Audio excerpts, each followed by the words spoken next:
नमस्कार। एक बार फिर से आपका स्वागत है हमारे नए सेशन में, जिसका टॉपिक है डिस्ट्रैक्शन, चैलेंज और अपॉर्चुनिटी।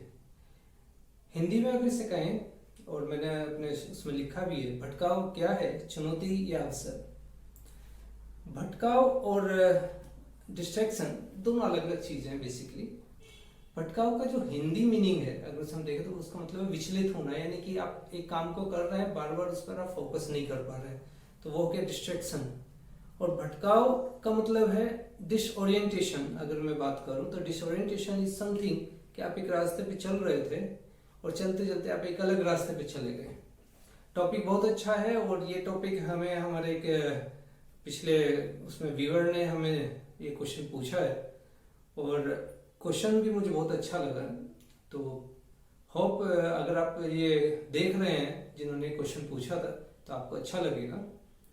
और अगर इसके बाद भी आपको इस सेशन के उस पर कोई क्वेरी है, या आप सब लोग जो देख रहे हैं, आप में से किसी को इससे रिलेटेड कोई क्वेश्चन पूछना है तो आप चैट में पूछ सकते हैं। मैं चैट पर आंसर देने की कोशिश करूंगा, और इन केस मैं चैट पर आपका आंसर नहीं दे पाता हूँ तो मेरी पूरी कोशिश होगी या तो मैं उस पर एक सेशन दूं, या उस टॉपिक को अगले किसी सेशन में उसके आंसर को दूं। तो बने रहिए साथ में। और एक बार फिर से हम शुरू करते हैं अपना एक नए सेशन को, डिस्ट्रैक्शन, चैलेंज और अपॉर्चुनिटी। हमारी जो जिंदगी है ना, मैं बहुत इस चीज़ को लेके मुझे बहुत अच्छा लगता है इस पर बात करना, लाइफ पर।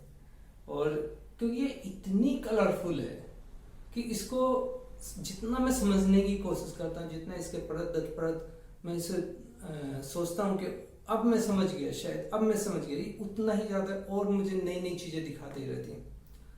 मेरे यही एनालिसिस, मेरे यही चीज़ें मैं आप लोगों के सामने लेके आता हूँ अपने सेशन में। और साथ ही साथ ये भी मैं आपको बता दूँ कि ये हो सकता है मेरी जो स्टोरीज जो मैं इसमें कहीं देता हूँ, ये मेरी अपनी ओरिजिनल स्टोरीज नहीं है। ये कहीं ना कहीं लाइफ के इस इतने सालों में मेरा कलेक्शन है स्टोरीज का, जो मैंने अलग बुक से कहीं से लिया होगा, और कहीं किसी न्यूज़पेपर से या किसी से सुनना भी हो सकता है। तो इन सारी स्टोरीज को जो भी इनके राइटर हैं या जो भी इनको डेवलप करने वाले लोग हैं, तो उन सबको उनका नाम लेना या उनको जो है उनके लिए ग्रेटफुल होना पॉसिबल नहीं है। तो एज ए होल अगर किसी का भी इसमें किसी की स्टोरी को मैं इसमें एज ए रेफरेंस ले रहा हूँ, तो इट्स जस्ट मान के चलिए कि इट्स मेरे पास इसका सोर्स कोई गारंटी मेरे पास नहीं है कि सोर्स का, अगर डेफिनेटली किसी स्टोरी का सोर्स मुझे पता होगा तो डेफिनेटली मैं उस सोर्स को बोलूँगा अपने सेशन में, उसका नाम बोलूँगा। लेकिन अगर मैं किसी स्टोरी को मैं बोल रहा हूँ और उसका सोर्स मैं नहीं बता पा रहा हूँ, तो दैट इसका मतलब अब मान के चलिएगा सोर्स मुझे भी नहीं मालूम है, और ये अननोन सोर्स से मुझे स्टोरीज मेरे पास पहुँची है। इसके अलावा एक और ख़ास बात, मेरे जितने पिछले 3 सेशन हुए हैं सब ऑलमोस्ट 30 मिनट्स के आसपास के हुए हैं। तो थोड़ा सा ज़्यादा हो जाता है एक कंसंट्रेशन बना के रखना और वीडियो में, और लोगों को भी थोड़ा मुश्किल होती होगी डेफिनेटली कि उसे 30 मिनट तक सुनना। हालांकि टॉपिक अच्छे होते हैं और डेफिनेटली आपको बहुत बेनिफिट देंगे आपकी लाइफ के लिए।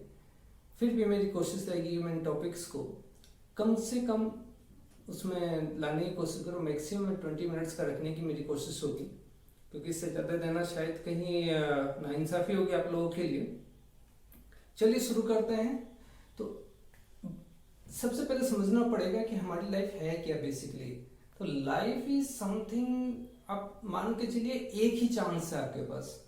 आपकी लाइफ से पहले क्या था आपके बर्थ से, और आपके मरने के बाद क्या होगा, इसकी कोई आज तक कोई क्लियर कट पिक्चर नहीं है कि आप कैसे पहले क्या थे और आने वाले अगर कोई लाइफ होती है तो उसमें क्या होगा। तो और मैं दोनों में ही बिलीव नहीं करता हूँ, ना तो अपने पास्ट लाइफ पे बिलीव करता हूँ और ना ही मैं मरने के बाद की किसी लाइफ पे बिलीव करता हूँ। तो मेरे लिए जो कुछ भी है ये ही लाइफ है, मेरे जितने भी थॉट्स हैं वो इसी लाइफ के लिए हैं।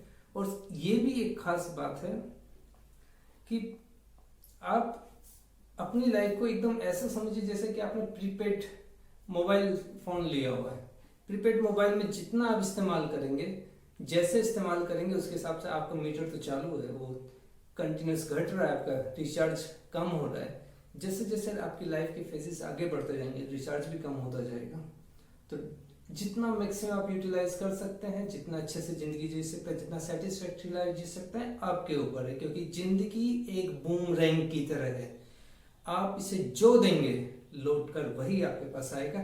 इसी के साथ हम आगे एक मेन टॉपिक पे बात करते हैं, डिस्ट्रैक्शन। डिस्ट्रैक्शन बेसिकली अगर मैं बात करूं तो 3 तरह का, मैंने जो पिछले जब से क्वेश्चन मेरे पास आया और मैंने जो इसके ऊपर स्टडी की, मेरी स्टडीज का भी एक खास एस्पेक्ट मैं आपको बता दूं। मेरी जितनी भी स्टडीज, जितने भी टॉप क्वेश्चंस आप लोग पूछते हैं कि किस, मेरी कोशिश होती है कि मैं उसको जर्नलाइज करके आपको बताऊं एकदम सिंपल। उसमें कहीं पर भी कोशिश ये नहीं होती है कि मैं आपको थियोरेटिकल या बहुत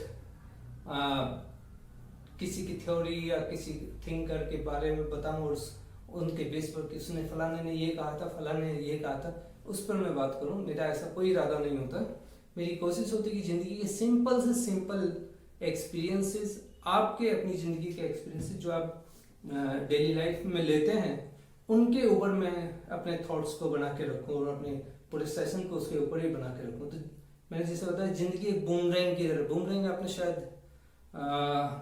इसका बेस्ट एग्जांपल है, अगर आपने जंगल बुक मूवी देखी हो, शायद मोगली उसमें होता तो उसके पास एक टेढ़ा सा एक खिलौना होता है जिससे वो अपनी सेल्फ डिफेंस भी करता है। तो जो उसे फेंकते हैं तो वो घूमता हुआ जाता है और फिर अपने टारगेट से टकरा के वापस आता है। That is boomerang basically. Boomerang is something, life is something like, जो भी आप देंगे वही आपके पास वापस आएगा। इस चीज को थोड़ा समझने की कोशिश कीजिएगा कि कैसे आप देंगे और कैसे वापस आएगा। अगर आज आप डिसिप्लिन हो, आज आप एथिकल वे में अपनी लाइफ जी रहे हो, तो डेफिनेटली लाइफ आपको हमेशा सेटिस्फाई करके रखेगी अच्छे रिजल्ट से। आपका आज आपके फ्यूचर कल को बनाता है। आज आप मेहनत करेंगे, कल अपने आप बन जाएगा, कल अपने आप अच्छा हो जाएगा। आपको कल के लिए मेहनत अगर आप चाहते हैं कि कल का प्लानिंग करना है तो आज काम करिए, कल की प्लानिंग अपने आप हो जाएगी और कल आपका आसान हो जाएगा। लेकिन अगर आप सोचेंगे कि कल मैं काम करूंगा और फिर कल को अच्छा करूंगा, ये पॉसिबल नहीं है। क्योंकि लाइफ इज एक इतनी मैं हमेशा कठोर टीचर है। वो क्या करती है, पहले आपको सजा देती है, तब आपको सिखाती है। तो आपके पास सीखने के मोटा मोटी 2 या 3 तरीके होते हैं। या तो आप अपने एक्सपीरियंस से सीखें या आप दूसरों के एक्सपीरियंस से सीखें। जब आप अपने एक्सपीरियंस से सीखते हैं तो आपके पास ज़्यादा चॉइस नहीं होती, आपको बहुत टाइम भी जाता है और बहुत सारी चीज़ें आपको झेलनी पड़ती हैं।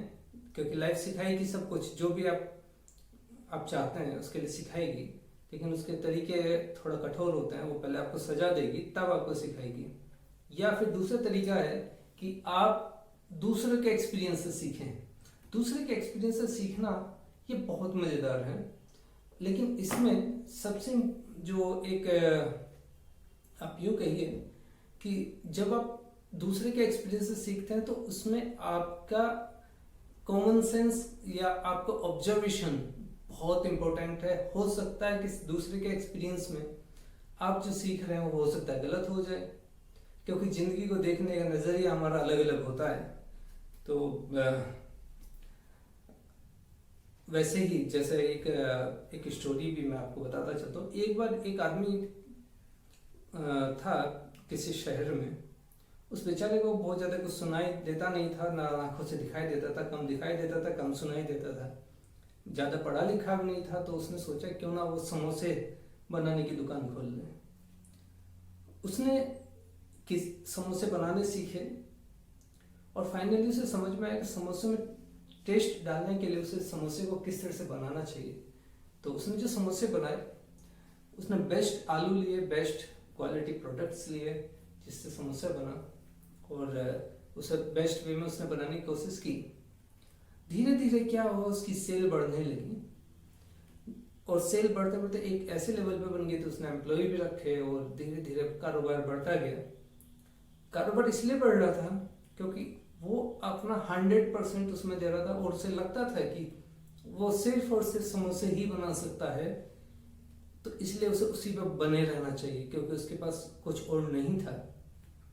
ये सारी चीज़ें चलती रही, जिंदगी चलती रही। कुछ साल ऐसे हुए कि उसने बहुत अच्छा घर भी बनाया और बेटे को पढ़ाया, बड़े कॉलेज में पढ़ाया।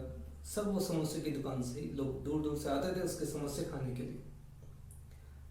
दिन बीतते गए, कारोबार भी बढ़ता गया। अचानक एक बार ऐसा हुआ कि और लोगों की, मैनेजर की जरूरत हुई, तो बेटा ने बोला कि क्योंकि वो कॉलेज की पढ़ाई पूरी कर चुका तो क्यों ना वो ही अपने फैमिली बिजनेस को ज्वाइन कर ले।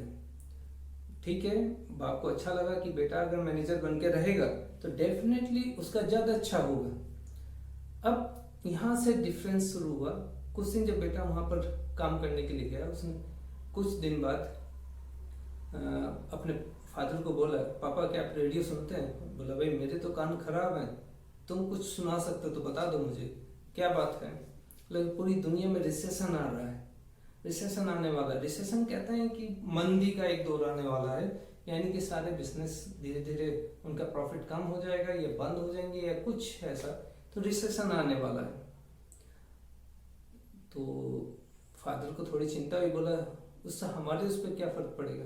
लेकिन हमारे फ़र्क ये पड़ेगा कि हमारा बिजनेस बंद हो जाएगा, हमारे सेल्स कम हो जाएगी और प्रॉफिट भी कम हो जाएगा, तो हमें उसके लिए तैयार रहना चाहिए। बाप ने विश्वास किया कि बेटा क्योंकि कॉलेज से पढ़ के आया, वो रेडियो भी सुनता है, न्यूज़पेपर भी पढ़ता है, तो शायद कुछ ठीक ही कह रहा होगा। तो उसने उस चीज़ को बहुत सीरियसली लिया। धीरे धीरे उन्होंने क्या किया, अपने समोसे में से क्वांटिटी कम कर दी आलू की। फिर धीरे धीरे उन्होंने जो है समोसे के साइज को छोटा कर दिया। और इन सब का जो रिजल्ट हुआ, ग्रेजुअली जो उनके बायर्स थे, बायर्स को भी समझ में आने लगा कि प्रोडक्ट कहीं ना कहीं अब उस क्वालिटी का नहीं रह गया है जिस क्वालिटी का कभी हुआ करता था। तो उनकी सेल भी कम होने लगी और सेल कम होते होते धीरे धीरे उनका काफ़ी डाउन पे चला गया बिजनेस। एक बाप जो है बैठा हुआ था, तो उसे जब अपने बिजनेस के वो देख रहा था कि डाउन हो गया, तो उसने अपने बेटे को बोला, बेटा तुम ठीक ही कहते थे कि रिसेशन आने वाला, अच्छा हुआ तुमने सही समय पर हमें आगाह कर दिया कि रिसेशन आने वाला है। इस सारी स्टोरी में अगर आप देखें, जो फादर है वो सही काम ही कर रहा है, उसका ओरिएंटेशन, उसका अपना टारगेट, उसकी सारी चीज़ें एक करेक्ट हैं और वो उसका कोई उसका डिस्ट्रैक्शन नहीं है। लेकिन एक दूसरे की सलाह पर, क्योंकि उसने उस पर भरोसा कर लिया और क्योंकि उसने उसकी बात को सच मान लिया, इससे क्या हुआ, उसका जो जिस तरह से उसने उस सिचुएशन को हासिल किया, अब उसके रिजल्ट देखिए पूरा का पूरा चेंज आ जाता है। तो ये एक ऐसी स्टोरी है जो हमें लाइफ में बहुत सारी चीज़ों को देखने के नज़रिए को बताती है कि किस तरह से हमें चीज़ों को देखने का अपना जो नज़रिया है उससे हमारे कैसे रिजल्ट हमारे मैटर करते हैं, कि कैसे हम चीज़ों को देख रहे हैं, दूसरे हमें कैसे दिखा रहे हैं और हम उनको कैसे समझ रहे हैं। इसका बहुत बड़ा बात हमारे जो बिजनेस है, हमारे जो सोचना है, हमारे जो डिसीजंस हैं उनके ऊपर पड़ती है। इसके बाद मैं आगे एक बात और कहना चाहूँगा। एक तो हो गया हमारा दूसरे के जो एक्सपीरियंस है उससे हम कैसे सीख रहे हैं या कैसे उनको ले रहे हैं। एक अलग, एकदम इससे अलग, ये तो हो गया उन लोगों की बात जहाँ पर लोग बहुत ही डेडिकेटेड हैं अपने टारगेट्स को लेके, बहुत अपना चीज़ों को लेके बहुत डिटरमाइंड हैं। लेकिन दूसरे लोग जो बिल्कुल डिटरमाइंड नहीं है, एक उनकी भी बात कर लेते हैं। ये हम सभी के लाइफ में होता है कभी कभी, शायद मेरी भी लाइफ में हुआ होगा। बचपन में सब लोग हम लोग सोचते हैं कि जब मैं बड़ा हो जाऊंगा, व्हेन आई लाइक बड़ा हो जाऊंगा तब मैं ये करूंगा। तो ऐसे ही बहुत सारे लोग होते हैं जो छोटे होते हैं तो सोचते हैं जब मैं बड़ा हो जाऊंगा तो ये बनूंगा। फिर वो बड़े हो जाते हैं, फिर बड़े हो जाते हैं, थोड़ा कॉलेज की पढ़ाई पूरी हो जाए तब मैं ये करूंगा। कॉलेज की पढ़ाई पूरी हो जाती है, तब कॉलेज की पढ़ाई पूरी, एक बार नौकरी लग जाए तब मैं ये काम कर लूँगा और खुश हो जाऊँगा। नौकरी लग गई, काम चल रहे हैं, तो फिर शादी, बच्चे, एक बार बच्चे बड़े हो जाएं तो मैं ये सारे काम करूँगा और अपनी सेटिस्फेक्शन के लिए काम करूँगा और खुश हो जाऊँगा।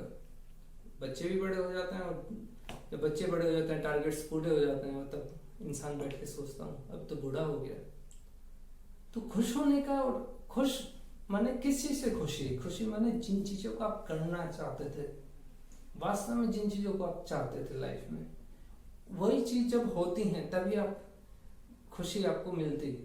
तो अगर आप बिग बॉय बनने के बाद ही जो है कुछ करेंगे, या बड़े होने के बाद ये करने के बाद मैं खुश होऊंगा, ये करने के बाद मैं खुश होऊंगा, इस तरह से जब आप चलते रहते हैं जिंदगी में, आपको वो परफेक्ट टाइमिंग कभी नहीं मिलती। तो आपको बहुत डिटरमाइन होना पड़ेगा अपने टारगेट्स को लेके।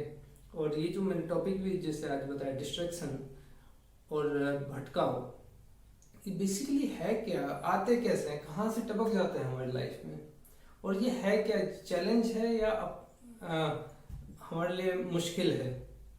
अभी जैसे मैं एक बहुत प्यारी सी स्टोरी कुछ दिन पहले मैंने कहीं पढ़ी थी।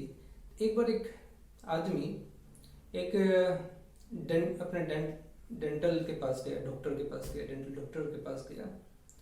तो उसने जब वो उसका ट्रीटमेंट कर रहा था तो उसने पूछा, डॉक्टर साहब हाउ इज़ लाइफ, आपकी लाइफ कैसी है?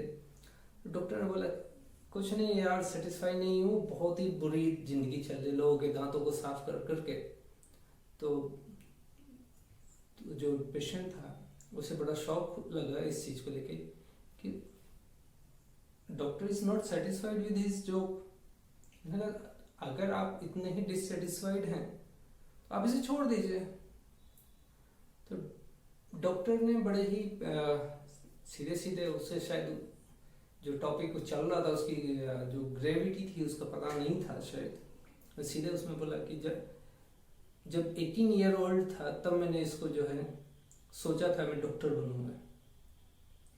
तो 18 और आज जो डॉक्टर बन गया हूँ तो अभी कहाँ जाऊँगा, कुछ समझ मुझे नहीं लगता कि मैं इसके अलावा कुछ कर सकता हूँ। तो जो पर्सन था, जो पेशेंट था, उसने बोला, डॉक्टर साहब ठीक है, चलिए मुझे एक बात बताइए, मेरे पास एक लड़का है जो ऑलमोस्ट 18 साल का ही है, उसके पास एक बहुत बढ़िया बिजनेस प्लान है, आप सुनना चाहेंगे? डॉक्टर हंसा और बोला, एक 18 साल के लड़के से मैं बिजनेस प्लान समझूंगा अभी इस एज में? तो पेशेंट हंस के बोला, पर मैं देख रहा हूँ कि एक 18 साल का लड़का जो अभी तक बड़ा हुआ ही नहीं। अपॉर्चुनिटी इसी तरह की होती है कि जब आप चल रहे हैं और भटकाव की जो बात आती है, आपकी लाइफ में आपने एक डिसीजन लिया और डिसीजन को पूरा करने के लिए आपने कोशिश की, लेकिन जब आप काम कर रहे हैं, काम करते करते आपको एक नई लाइन दिखी और आप श्योर हैं कि वो line is very very like एकदम श्योर शॉट है और परफेक्ट है, देन इन दैट केस, और आप अगर उसे पकड़ लेते हैं, उस लाइन को चुन लेते हैं, तो भटकाव चुनौती की बजाय अवसर बन जाता है। लेकिन आप चल रहे हैं और आपने देखा कि एक रास्ता जो कि इजी है, और आपने जब उस पर चलते हैं और थोड़ी देर आपको भी पता है कि लोग उस रास्ते पर चल के उतने सक्सेसफुल नहीं हुए, और फिर भी आप उस पर चल रहे हैं, दैट मीन्स वो एक चुनौती बन जाता है और आगे चलकर आपके रास्ते रोक देगा और आपकी पूरी मेहनत बेकार कर देगा। तो भटकाव, चुनौती और अवसर, ये हमारे अपने डिसीजंस पर अपने डिसीजंस पर बेस करते हैं कि आप किस तरह से अपने डिसीजंस को लेते हैं।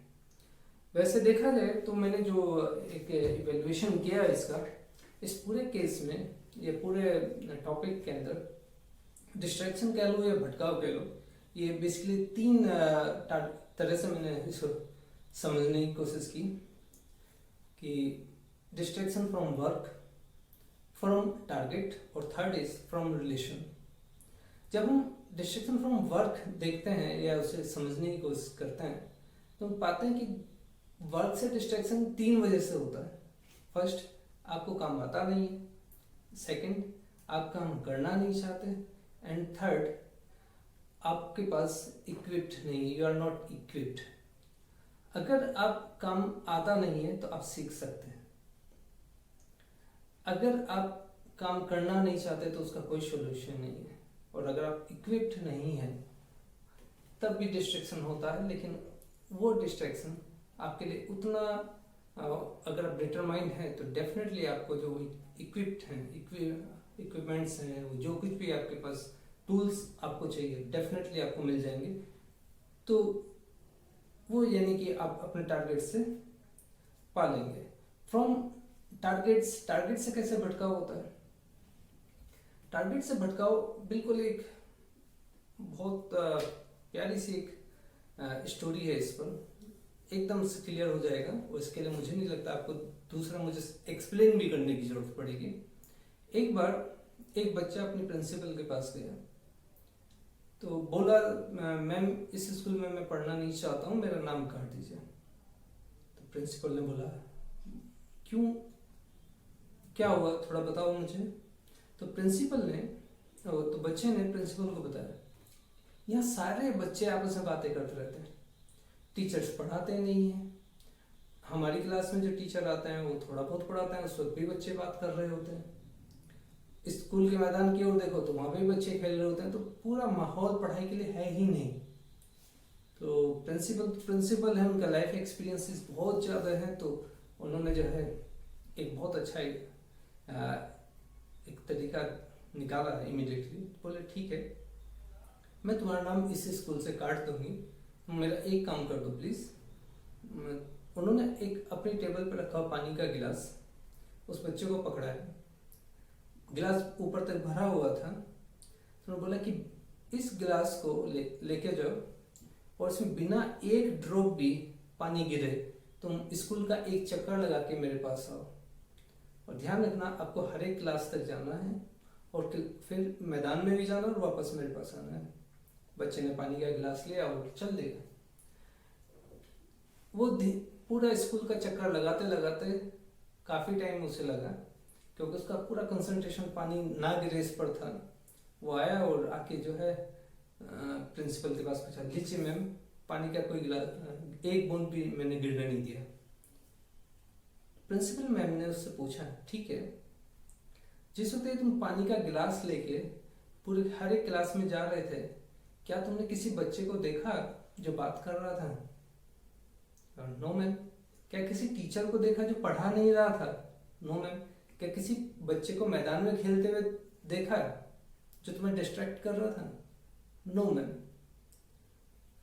तो प्रिंसिपल मैम ने उसे समझाया, बेसिकली जिस वक्त तुम एक गिलास लेके चलो, तुम्हारा पूरा कंसंट्रेशन तुम्हारे पानी पर था, तुम्हारे उस टारगेट पर था जो बेसिकली तुम्हारे पास था, पानी गिरना नहीं चाहिए।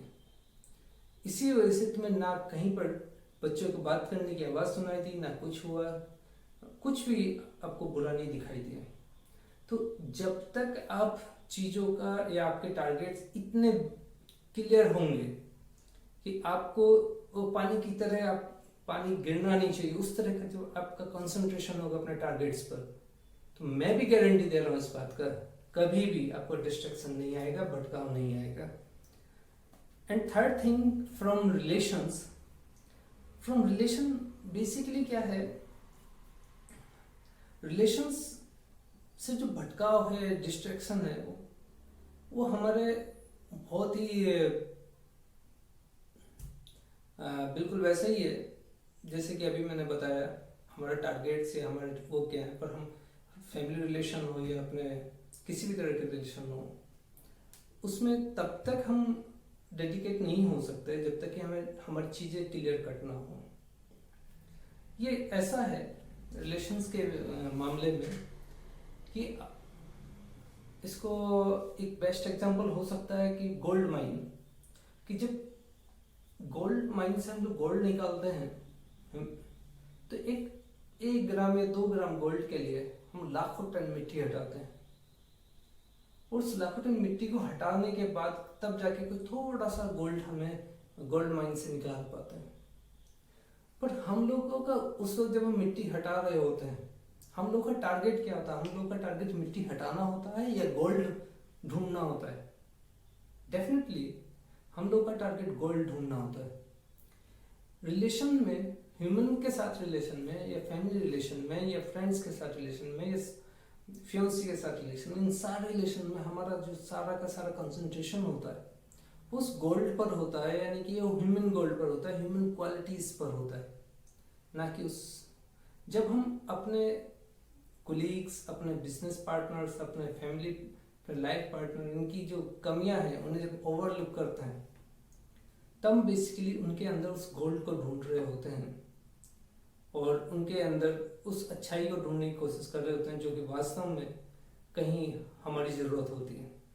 तो अगर आपको उनके साथ रिलेशन अच्छा मेंटेन करना है तो डेफिनेटली आपके अंदर उस गोल्ड को ढूंढना होगा, तभी आप जाके उस चीज, जो डिस्ट्रैक्शन है या फैमिली लाइफ से या आपके रिलेशन से जो डिस्ट्रैक्शन है उनसे आप बच पाएंगे। इन तीनों ही फैक्टर्स को मैंने समझाने की कोशिश की। बहुत बार एक बहुत अच्छा सा एक क्वेश्चन भी एक व्यूअर ने पूछा था कि कुछ टीनेज और जो यंग जनरेशन उसके उनके जो रिलेशंस हैं उन पर भी मैं बात करूं, तो मैंने प्रोमिस किया है उन्हें कि डेफिनेटली मैं एक सेशन उस पर दूंगा।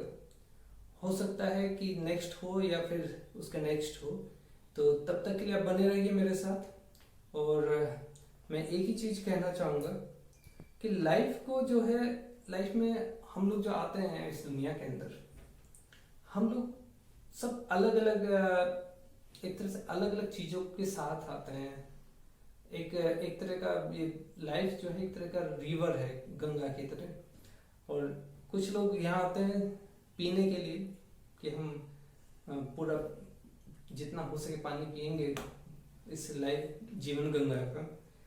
कुछ लोग सिर्फ सिप करते हैं, यानी कि थोड़ा सा ले लेते हैं, और कुछ लोग क्या करते हैं सिर्फ गड़गड़ करके बाहर निकाल देते हैं। यानी कि ये जो लाइफ है ना, ये knowledge of Ganga of knowledge है, एक नॉलेज है, एक बहुत चीज़ें हमें करनी है। हम यहाँ आए हैं तो किसी ना किसी एक मोटिव है हमारा। तो ये जो लाइफ में ना, आपको क्या करना है, आपको बहुत सारा कुछ ऐसा करना है जो लोग आपको याद रखें। ये सिर्फ थोड़ा बहुत कुछ करके निकल जाना है, ये सिर्फ गड़गड़ करना है, कुछ सीखना कुछ नहीं है। जो कुछ है बस यहाँ से लिया और यहीं पर आपको छोड़ दिया।